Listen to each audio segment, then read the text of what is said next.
That's how bad it is. And where it hurts, central point, is probably from here to about here. So if there's a fracture, it would be probably like right here, if it's a stress fracture or whatever it may be.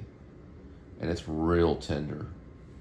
I don't know for sure if it is, but that railing is stupid. I'm gonna explain the railing. I mean, I would get up, but I'm resting it right now. But the railing was about this high.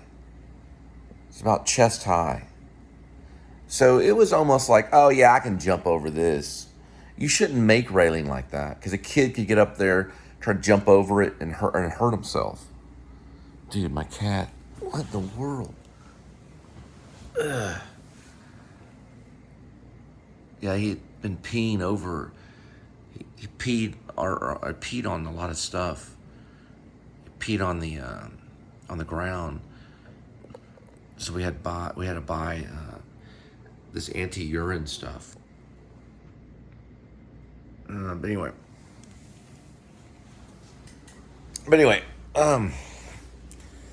it's pretty painful. Let me explain the pain on it.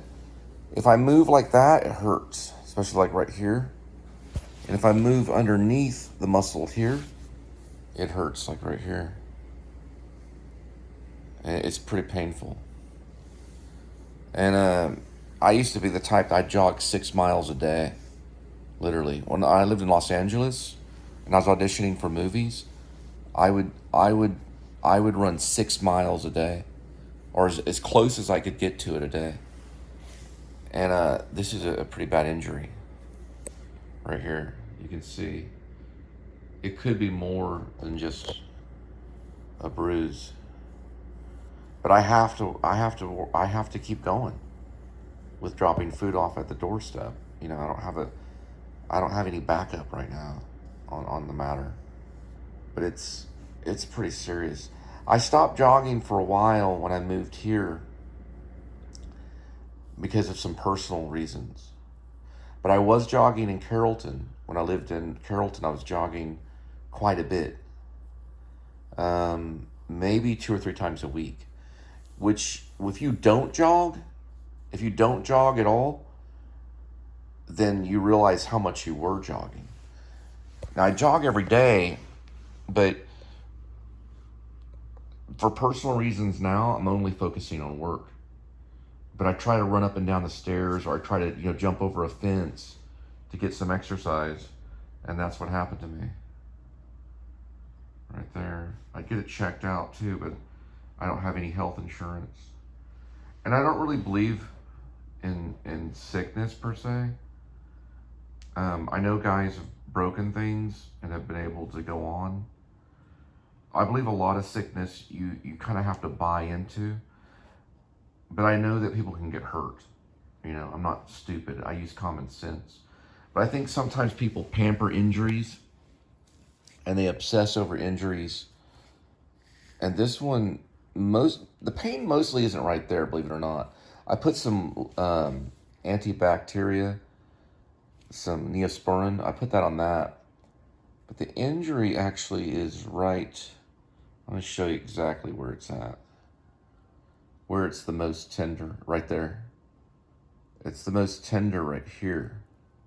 And I hit it at the side of the shin.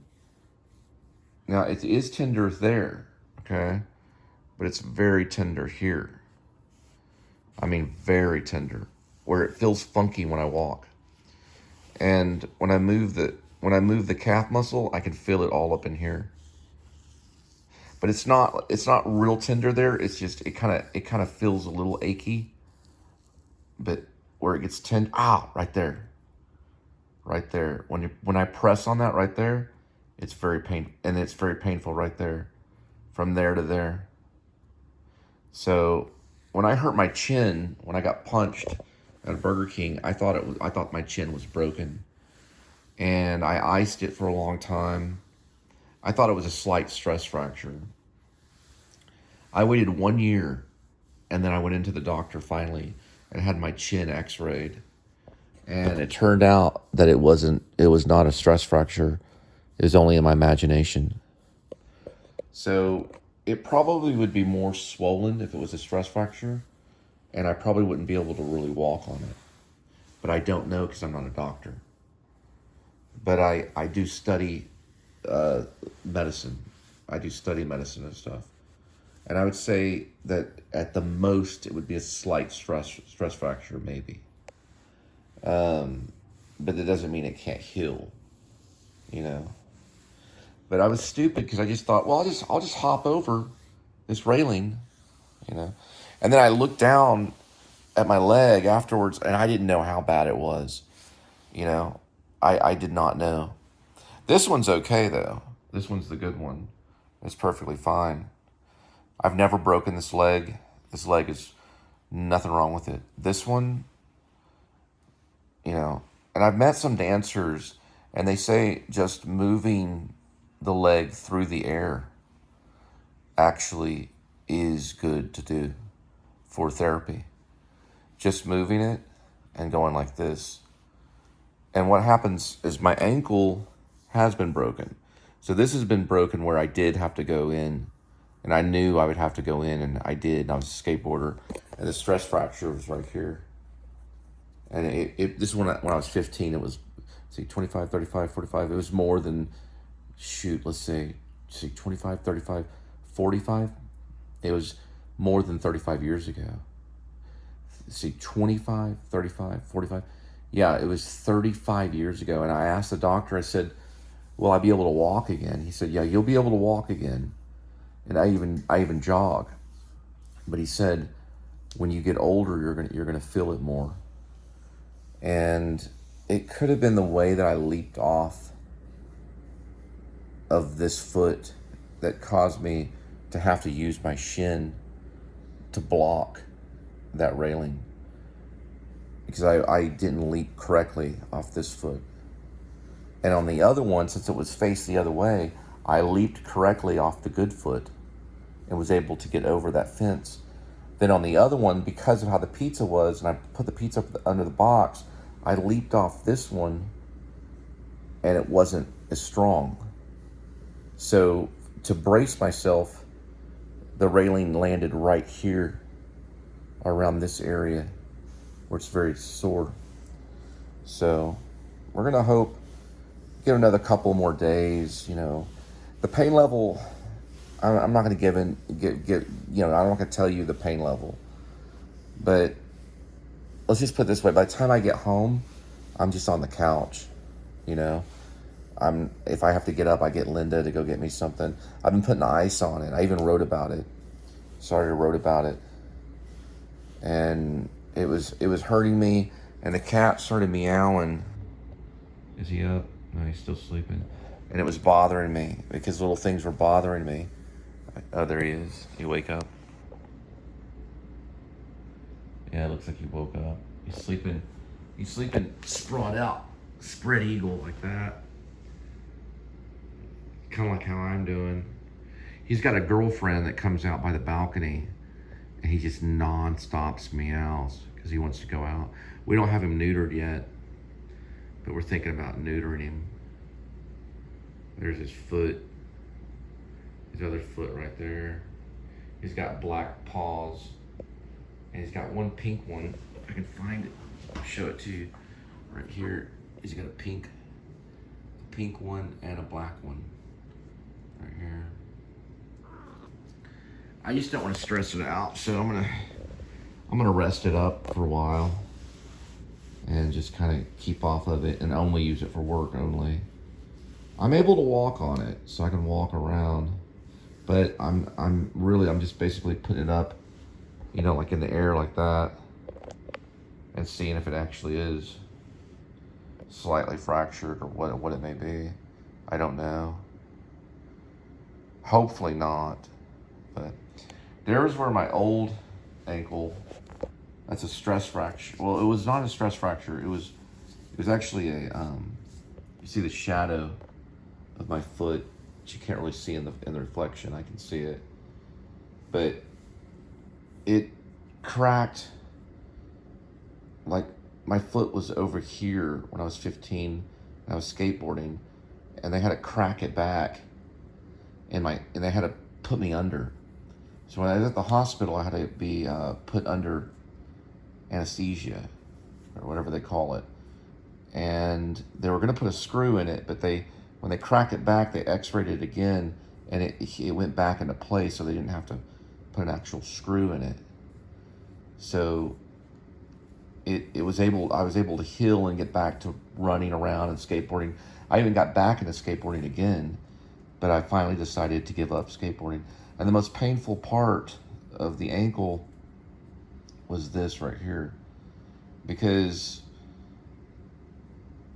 once I was in recovery, and the cast was on for 6 months, all the way up to my hip. And then I wore another cast a couple of months from my ankle to about here. This is when I was 15. So by the time I turned 16, I was able to walk again. But it took me about 3 or 4 months to just be able to walk again. And the hardest part was this tendon here became stiff. And I had to learn to do this again. Like whenever my cast came off, I couldn't even move my foot.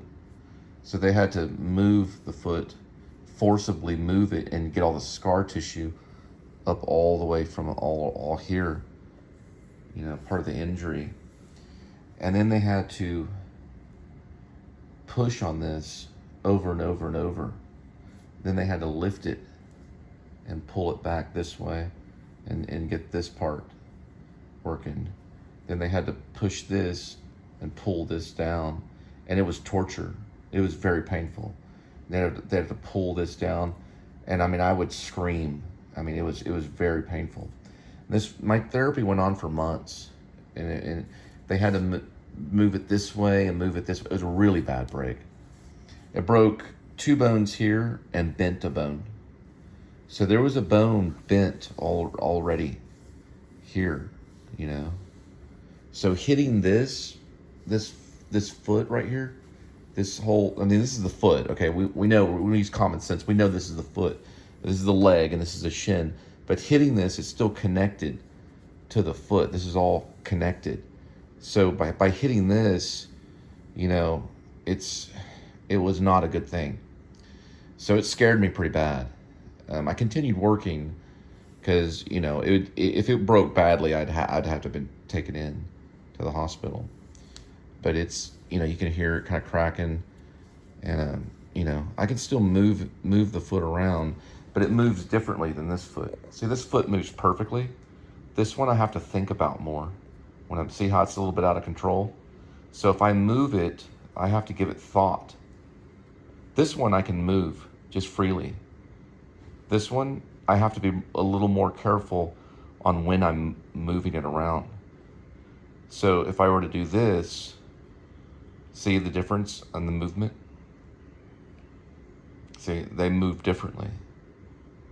So this one moves just great. This one, the movement is different because of the amount of trauma that this foot has been under. A lot of trauma. So I understand broken bones. I understand pain and how it takes time to heal. And even today I can feel how much this foot has to work as opposed to this one when I'm moving around. So it takes a lot of focus for me even to walk or even to jog. But I can do it because my dexterity is, it's different than other people's. Because I've studied dance and I've studied mime, and I've studied all that stuff. So I'm feeling the pain already, in here when I do that, I start feeling pain, intense pain right here. Okay?